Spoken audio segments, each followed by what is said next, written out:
You will. Okay. Okay. Hello and welcome. Today I want to talk to you about the rise of the machine and machine learning and artificial intelligence for accessibility, which sounds high and mighty and is quite amazing as well. And at the same time, I don't understand most of it as well. But I work with these teams, and these are intelligent people that can't talk to humans. I can talk to humans, so we put our skills together, and then together we build something new. I want to quickly give you a quick view into the future, and that's the very, very near future that is happening right now. While we are actually here discussing if which area role is the most important one to make a tab interface in an HTML document, the market moved ahead a long, long time ago. We moved ahead into apps, and now we're actually moving into something completely different. And what we are starting to see is as well that machines are starting to overtake humans. There's a great YouTube video called Humans Need Not Apply, which is about automation and artificial intelligence, which is also scary, but actually wonderful to watch. So we have machine learning, we've got artificial intelligence, we've got big data, and we've got training systems and incremental improvements. We have computers that are learning from their mistakes, rather than us learning from the mistake of always putting the wrong code into the computer. The computers can tell us right now, I'm not going to use that any longer because it's stupid. And this is just the beginning, because bots are the new thing right now. Last week, 2 weeks ago in San Francisco, we announced a bot framework for Microsoft, where you can build your application as a chatbot that could be included into Skype, into WhatsApp, into all kind of systems out there that people are using nowadays to chat with each other. So instead of saying like going to a website to order a pizza, you just say like, I would like a pizza, and a pizza bot would come into your conversation and say like, where do you want it? What kind of pizza do you want? So these human computer interfaces are happening right now. Facebook announced one yesterday as well. Telegram announced another one. So this is the next interaction model that we're actually having to face. And it's pretty cool because it uses real human interaction and real human sentences rather than commands that we have to learn that as humans don't feel good for us. And these are the conversational interfaces, as we call them. Their bots are the new apps, bot frameworks are new marketplaces, and chat is the new way to communicate and buy and use services. So that's pretty cool. So look ahead for this one. This is actually the next thing that's coming. And it's not like just me saying, oh, look, my mirror ball, I can tell the future. It's actually been in the making for the last few years, and it's where the most of the growth is at the moment as well. But going back to the now, we use the same technologies that we're using for these bots for very interesting little things. Last week I was at Build, and I wrote some of the demos that were shown on stage. And a few of the demos were actually very much in the accessibility space, which I found super exciting. For example, we had live audio translation. Tele2, a mobile phone provider, I think Swedish or Norwegian, something like that, Swedish. They're actually doing a service right now where you can speak into Swedish into your phone, and the other person can hear it in French, Russian, German, whatever you want to do. So you got live audio translation. You finish a sentence, it automatically detects if there's a 2-second pause, then it translates it in the computer, and if another voice, a computer-generated voice, speaks the other language. Sometimes it also changes your gender, but that's something you have to just deal with. But it's just amazing that they announced that there, and they're also saying that they're giving out free phones for refugees to actually find a better way to communicate with like local governments and these kind of things without having to learn Swedish, which I tried for a few years and failed. The other one that they showed, which was really exciting, was live audio text to sign translation. So instead of just audio to audio or text to text, which we've done for a long, long time, in Brazil there's a weird law that on a website, an e-commerce website, you have to have sign language translation on your website for any video content. And most video content does not get signing, so they did 3D avatars to do sign language translation from audio or from text live into it. This is what that interface looked like. It's kind of creepy. It reminds me of that whole IKEA lady that was on the IKEA website, that helper thing. But it's easier than hiring a sign language translation service to do everything.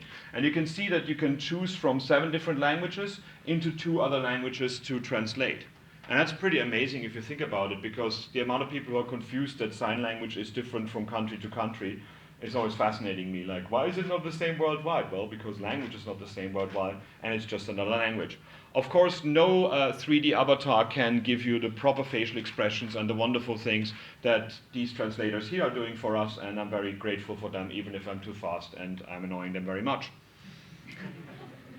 Now, the tools behind these things used to be this dark matter that you have to pay like millions of dollars to get access to, or you be like an enterprise partner.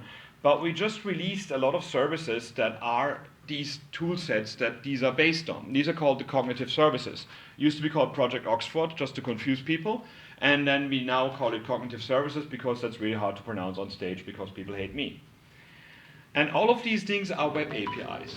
They're not like things that you have to install something, you don't have to get Visual Studio, you don't have to buy a Mac, you don't have to buy an iOS device. All of these are REST endpoints on the web that you can access from any language and get the data back. They're REST API endpoints, they're usable in apps on the web and in content management systems and build processes. And they're actually JSON data as the return format. So instead of just having an audio file, you also just get a description what the audio file is, how long it is, which language to which language, and so on and so forth. So you can create metadata, and you can put it in a database so you don't have to worry about it any longer. They're free. They have a limited amount of hits per month. I think it's 5,000 a month right now. And after that, it's a normal payment plan. And I like that because as a developer who came from Yahoo and went to Mozilla and went to other companies, every company always tells you everything is free, and then all of a sudden it's not free anymore and they take it away from you. So I'd rather a company is more diligent and says like, this costs money, so hey, we have to pay for it if you want to do it professionally. And there's SDKs available in C# and Python and in JavaScript, which of course is my language of choice. There is a Node.js service or a Node.js package called Project Oxford because they haven't renamed it yet. And that one allows you to access all these services on a JavaScript level. So bear with me, there's a bit of code right now, but that's basically because the organizers here told me I have to show code because otherwise I don't get paid and have to pay my hotel room myself. So you require the Project Oxford package, and then you create a new client, and you give it the developer key that you get from the website of the cognitive services yourself. Of course, you don't put these in your slides so people can use them, but this is not mine, so do whatever you want with that. And then you say, for example, client face detect, and the path is a folder to my face, analyzes the age, analyzes the gender, and then give me a console log of these things. So what that would do is take the image my face JPEG that is on the server in the folder my folder, and then finds a face in that image. And that's one of these APIs that this is built upon. It's like image analysis, it's sound analysis, and so on and so forth, but we're going to go through them in a second right now. The other one is an emotion API that recognizes the emotion on a certain face. Again, the path is to my face JPEG, and then there's a console log response. As you can see, all of these APIs are built on top of promises, so they are written in ES6 in the new JavaScript standard that we have right now, and you should be using because the old JavaScript standard is dead, and IE is not there anymore. So we have APIs, computer vision API, emotion API, face API, and video API. These are the visual ones. These are the ones that have to do with your eyes and your sight.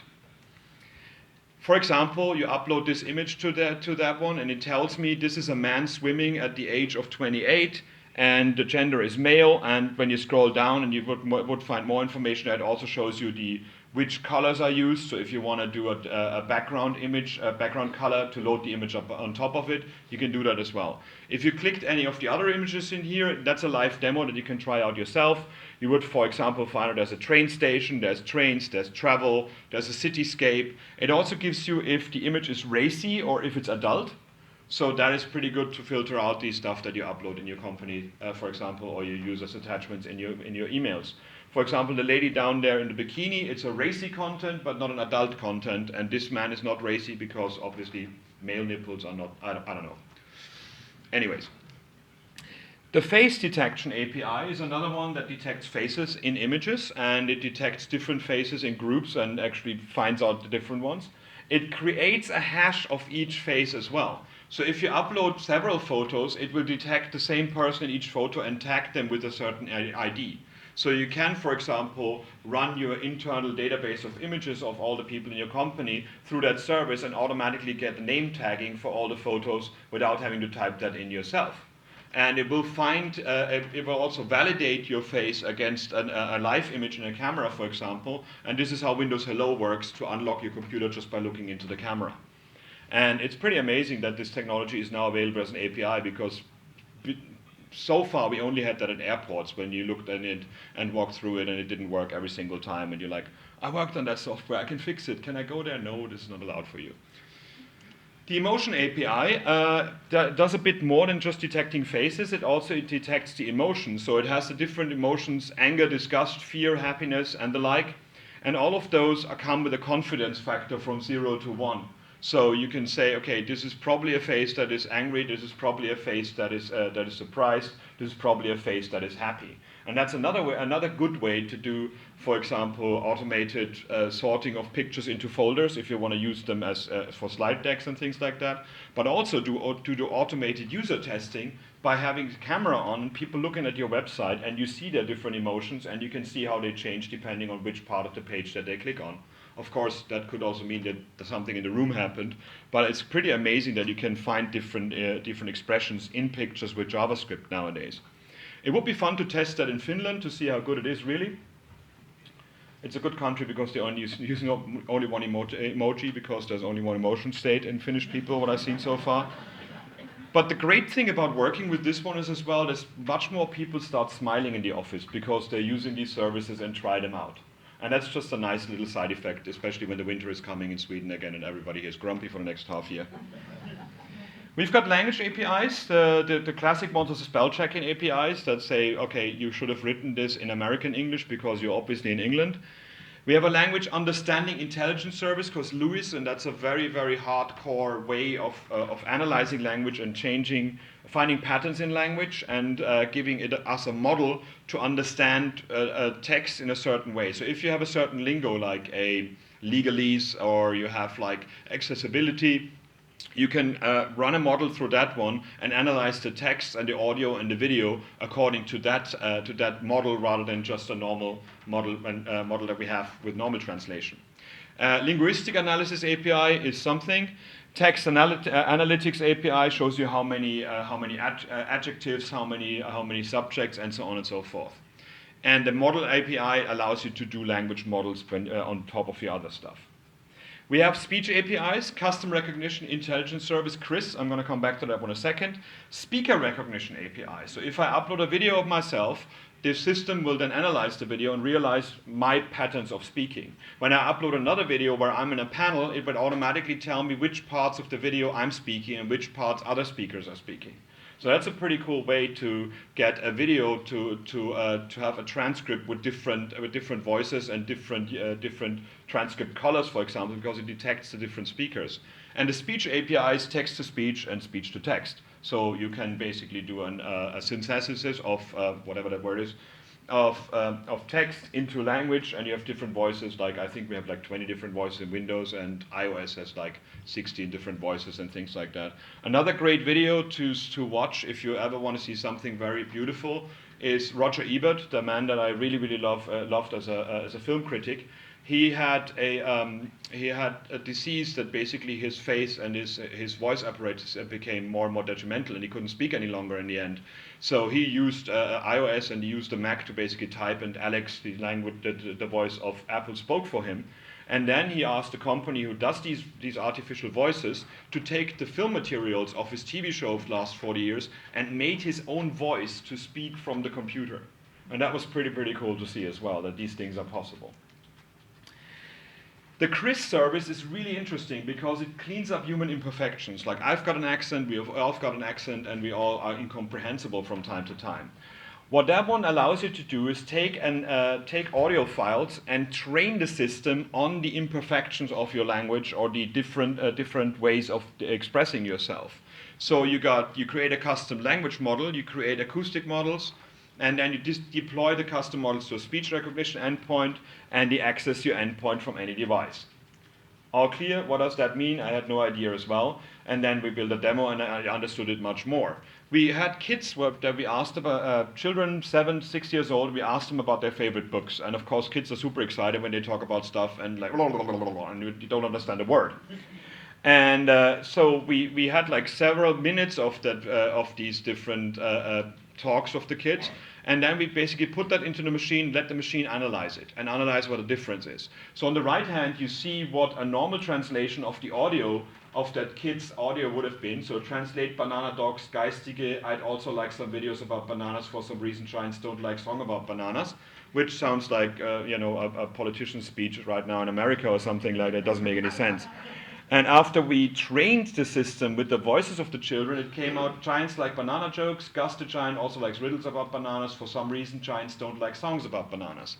So that makes total sense because they realize the repetition of the kids and the way they mispronounce things. And you can do that with any audio file and with any video file to clean up that language and get proper captioning. Because the auto captioning that is in services for free out there is okay, but it's not really what something like the people here typing in do. There's also another great YouTube video where a stand-up group in England did a sketch and then did the auto captioning on YouTube and then did the sketch again with the auto captioning as the text. And then did that again. In the end, something completely came out of it. It's hilarious how wrong that sometimes goes. Another demo that we built with all these things that I found really, really exciting was CaptionBot AI. You can go to that one, to captionbot.ai in the browser, and you upload an image there, for example, this image here, and then you say, use this photo. And what it does, it analyzes the image, and then it tells you, I think it's a young man jumping in the air on a skateboard. Don't know how it found out it was a young man, but the most important thing here is that it uses not only the detection of the things in the image, but also gives you a full sentence. So if you wanted to automatically caption or put alt text on your images, you could use that one rather than saying like man jump skateboard, which does make no sense. But as a sentence, it makes kind of sense. And it really works out the way it analyzes the image. For example, another demo that we have there is 3 cows. And instead of saying like cow, cow, cow, it basically says it's a herd of cattle. So it analyzes that it's more than one cow. It finds out that the English word for it is herd, and that it's not cow anymore because it's several ones, so it says cattle. And it also says a meadow in the background because it saw some grass, because that's normally where cows are, because in the city you don't see them. Facebook started doing that as well on their iOS app. I think they announced something different yesterday as well. So there they have image may contain 2 people smiling, sunglasses, sky, auto, and water. So they don't do the language analysis and the making a full sentence out of it. They just give you the keywords. And you can press a button and actually listen to it as well, which is kind of weird, but anyways, it's another accessibility feature that they put in there. And that is not by humans. This is all artificial intelligence. This is models running over images, finding outlines, and telling you what the thing is. Another great demo that we have is called Fetch, where you can upload a photo of a dog and it tells you what breed it is. And that is by like analysis of the color, of the hair length, of the snout length, and so on and so forth. Of course, people uploaded their own photos and saw what kind of dog they were. I'm a German Shepherd, weirdly enough. But these kind of systems have been trained for months and months, and ours have used, for example, the Bing image search with a few trillion images. And I'm now working with Facebook and with others to see if we can help each other out to make that data even better. Twitter did it the other way around. It actually offered you an interface to type in descriptions, but they're actually under the hood also are working on an artificial intelligence to pre-fill that. Because every one of us worked on a content management system that forced people to use alternative text, and nobody wants to type anything in an empty box. If we had a sentence already in there that makes sense, then people can say yes to it or alter it a little bit. It's much easier to change something than to write something new. And this is where these whole machine learning for content management systems get very exciting. So I'm working on a WordPress plugin right now with the CaptionBot API that would automatically caption your images and not use the alternative text like folder name and we hate you because you're blind JPEG. But enough about robots. Because I want to talk about humans a bit more and actually the problems that we have with accessibility. I don't know if you saw these videos. This is from Boston Dynamics, who do these robots that look kind of cute but actually are there to put explosives into people's camps or something like that. And every time they want to show you how cool these robots is, they kick them. Because it really shows how the machine learning like basically finds its best path and finds back in that. And have these guys not seen any science fiction movie? Because computers don't forget, and they will remember that we kicked the robots for years and years. So when the whole Terminator thing happens, this is why. Let's talk about the lingering past that we have.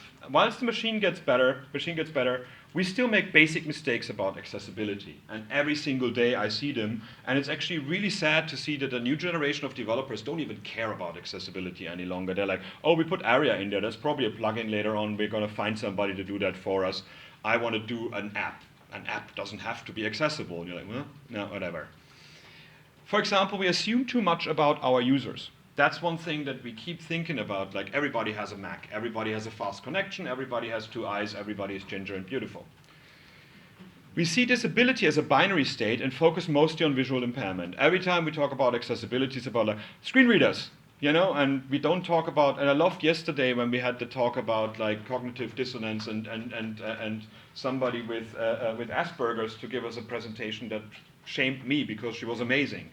And it was great to see somebody showing us their world and their eyes, how we can overload people just with an animated GIF. It was quite ironic that their whole talk was animated GIFs, but anyways.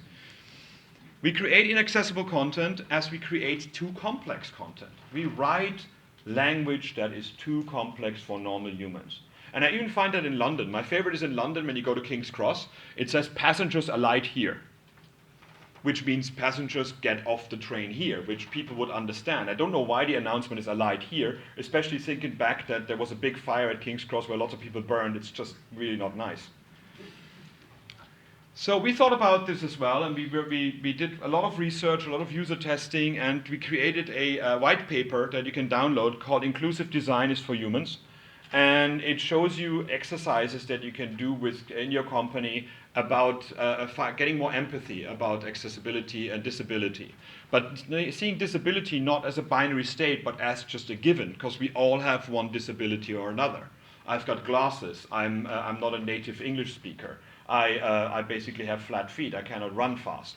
I might break my arm, and my condition can change every day as well. Accessibility is a sliding scale. It's not a binary state like you're blind and I have to care about you right now, because we might be out in the sun and our mobile phone is there and the sun shines on it and I can't read anymore. So out of a sudden I've got a disability with a $600 phone.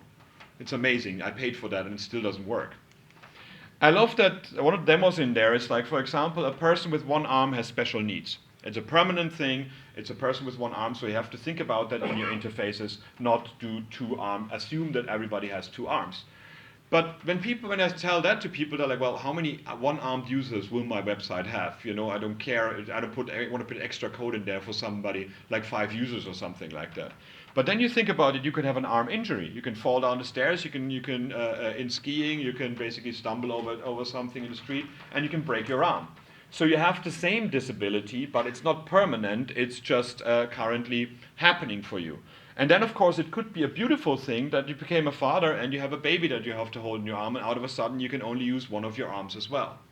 And that's the kind of examples that are in these exercises to make people understand that disability is an opportunity and is something that happens to everybody and not just a small minor group that we have to do something for. And when you make the numbers there, it's like 26,000 people in America have one arm. 13 million people have an arm injury in that month, according to the numbers that they had. And 8 million people were a new parent in that month as well. And out of a sudden, you reach 21 million people with that change that you did, that your system can be used with one arm. And that's a very, very important part to tell people, that it's not about like a disability in a binary state. It's about senses and human needs, and all of these are defined as touch, see, hear, and speak, and all of these are described in these kind of exercises to find empathy and understand what it's about. It's also about age and about changing, and how many people are online that are basically not using they're using older devices and cannot use this kind of technology. A great example, I also saw that the technology we have in digital cameras to steady an image. Somebody used that in a spoon for his grandfather who had Parkinson's. So the image stabilization made sure that he can just shake with his hand but still eat soup without making a mess out of it. And that's the kind of really cool stuff as well. We were really terrible at taking photos, and all of a sudden we can change that technology to make somebody's life much, much easier. Let's talk about low-hanging fruit and false positives to a degree as well. A lot of things we do wrong are just because we used to do them all the time, and we try to appear more clever than we are. And this is something when I pitched this talk, people told me like, "Oh, please talk about this one because most of our clients here are not caring about images yet. They actually write far too much text and far too complex text." So there's a great application that I use for my own blogging and I use for my own writing, which is called Hemingway app. It's online. It's free. It's you can download it as well as an app that works offline. But if you just keep it open in the browser, it works as well because everything is in JavaScript. What it does tell you is the reading age and the readability level of your text. So it says like it's good, it's hard to understand, it's too complex. It doesn't do anything like special lingo yet, but it would be interesting to match that with our learning services to actually do something like that as well. And when it's red, then it's too complex. When it's yellow, then it's slightly complex. When it's purple, then there's a simple alternative. Like utilize in this case is use, because utilize is something that nobody uses. Anyways. Adverbs are a thing that actually are sometimes unnecessary, like are helpfully shown in blue. Helpfully, why? And passive voice is always something that you stumble over when you start reading. I used to be a radio journalist, I used to be a radio newscaster, and that's where you learn how to write really simple language because nobody listens to you and sits in the radio like this. Everybody has something else to do and listens to you in the background. So every sentence has to make sense in itself. And guess what? This is how people read on the web as well.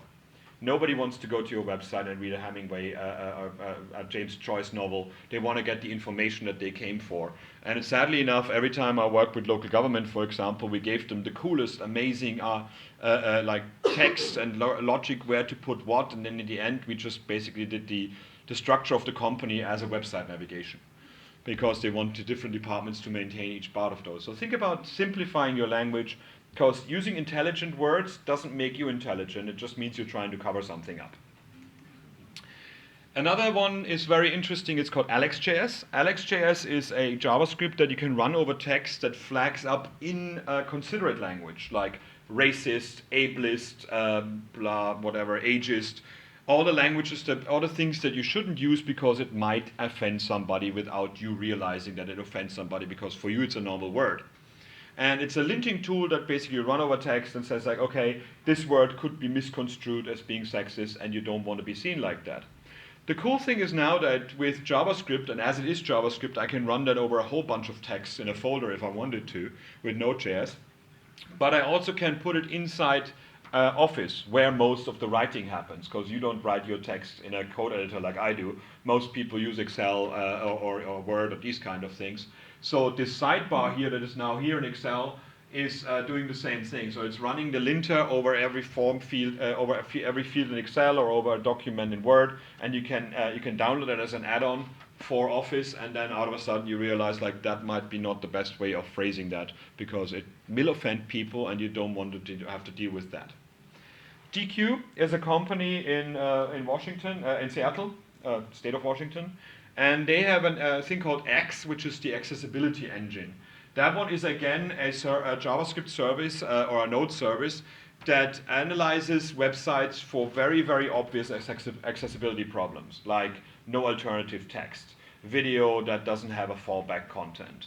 The scanners that we had for years and years, but we then gave away and we had to pay a lot of money for. I remember Bobby was one of them in England back then. And this is now an open source repository on GitHub that you can just use it as an application, and you can run it in a build script or you can run it in a development environment. But you can also just download it on GitHub and contribute to it as well. So if you don't like something in there or you disagree with something, then you can change the rules around. So the rules are just JSON objects that says, like, for example, I've got an element called blink here, and description ensures blink elements are not used, blink elements are deprecated, must not be used, and the helpful URL that explains why and what's going on is there as well. So every time you have a blink element in the page, it will automatically flag that up and say, like, this is actually a failure of your website in accessibility. You can use that in Node.js again to run it over a whole folder of documents or each document that is sent through it. And it just says if results violations length is 0, then there should not be any accessibility issues. Other than that, there are issues, and you can just plot them out and see which document has which accessibility problems. And this is such things that we don't necessarily do because we're evil, but we forget about them. Or we have a maintainer who doesn't know any accessibility and just puts things there that we don't want them to do. The X engine is also available as browser extensions for Firefox, for Chrome, and for Microsoft Edge soon as well. And it's also available in Visual Studio. So if you are a Visual Studio developer, you can just run that through all your service and your whole web page and web service, and then it tells you which of the documents have a problem with it. And when you run it, for example, over the Funka side, it's even finding some problems there, which is interesting because there's an empty link with a JavaScript href that it's a browser down panel toggle bar event return false, whatever. It's basically that there's a few empty links in there that actually turn on different accessibility extensions, and if 5 links are just a space, that gets flagged up as like these are the same links pointing to different things. So there should be an alternative text on there, or there should be an area described by to make sure that this one works out. So that's something to do later. Tooling was always an issue with accessibility because we have developer tools in browsers that tell us everything about the performance of your sites, how much memory it uses, when the browser repaints things, how long your animations worked out, like what fonts were used, what colors were used, and you have total insight into everything except for the accessibility part of your page. So both Chrome and Firefox have now accessibility add-ons for the developer tools as well. And we just put new ones in F12 as well. We already had those in there, and I hope that video runs now, where you do an analysis of the page. You say like right-click, inspect element, and in the accessibility bar, it tells you all the things that are known in the accessibility level of that element. So for example, this one is a section that has an area label, and it means that it's not keyboard accessible because keyboard focusable because it doesn't have a tab index on it, and it doesn't have any other way to reach it via keyboard, and it shows you the area properties. So that way you can look into analyzing why something is not happening in the browser now in the developer tools themselves. The problem though with that is that information we always had, but the accessibility tree, the tree that a screen reader gets from the HTML was never visible for developers. We just did not know what that thing was. Every HTML document gets turned by the browser into different trees to iterate over and to turn into something that is then visible on the screen. We have the internal data structure from HTML, then a render tree, a DOM as seen by the developer tools, and the accessibility tree that goes to the MSAA, IA2, or URA, depending on which operating system you're on, and then goes to a screen reader or other assistive technology.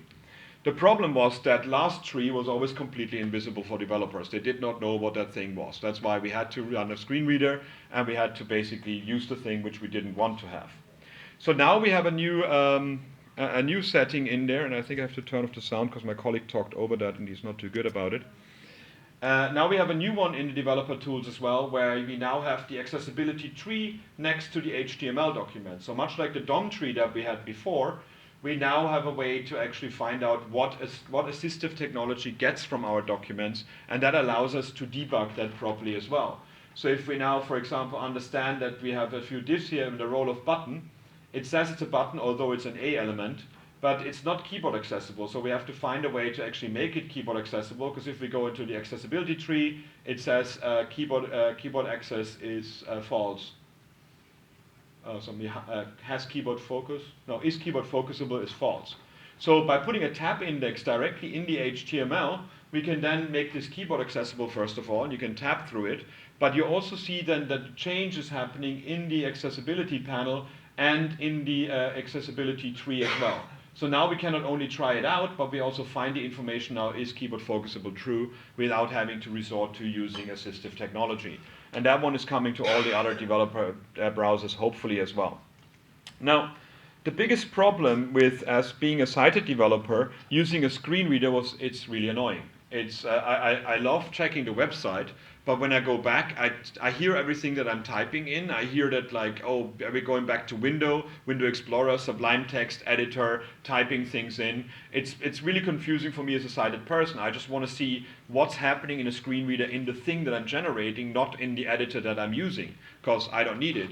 And the amount of, it's hilarious how many developers are going out there and testing websites by looking at them and listening to the screen reader, and that is exactly not what they should be. You should turn off your screen and try to navigate only with the keyboard, but then you cannot edit it live. So one new thing we added to the narrator, which is in Windows 10, is a developer mode. The developer mode is turned on with the very, very simple keyboard shortcut caps lock shift F12. I guess we're running out of keyboard shortcuts sooner or later. But what it does, it limits the voice functionality to one application you're inspecting. So instead of reading out the whole operating system to you, it reads out only the browser to you. And it blacks out the application automatically and shows only the keyboard focus outline, so you don't have to turn off your screen any longer. So what this one looks like is, for example, the HTML5 accessibility site. That's a preview, it's not quite there yet because these are new numbers. Press Shift Cap, browser results, link, overview, link, feature support, how to test, link, notes and further resources. So instead of seeing the thing, you now see where the focus is and what the screen reader is telling you. So you don't even have to listen to it if you don't want to, but you realize also where the mistakes in your page are while you're actually using it, rather than like having to find out where the screen reader got stuck without it. And it's a very, very simple way to get developers to understand just a bit more about accessibility than they need to have. And I think that's mostly it. And I think we should understand that accessibility is about humans. It's not about computers. It's not about laws. It's not about abiding to a certain way of doing it. Accessibility means all of us. We all have a disability in one way or another. And integration and diversity is making products better. And instead of assuming that every one of us should be in a certain way or should also have empathy for every problem out there, let's just talk to people with different disabilities, what they need, and give people the tools to put the extra content on there that everybody can benefit from. A caption bot, for example, could be a wonderful figure text under the image as well. It doesn't have to be the alternative text, because a lot of times you don't want the alternative text to describe what is on the image. You want it to actually describe what the meaning of the image is. So we could use that captioning to inspire people to write better alternative texts rather than to have no alternative text at all. And I want to finish with showing you something that blew my mind last week as well, where I was at Build, and at the end of the keynote we showed this video. It's a 4-minute video of using all the services that I talked to you about, except for the text services and the developer tools, but using all these machine learning services to make a massive difference in a friend's life. And this is what's happening here.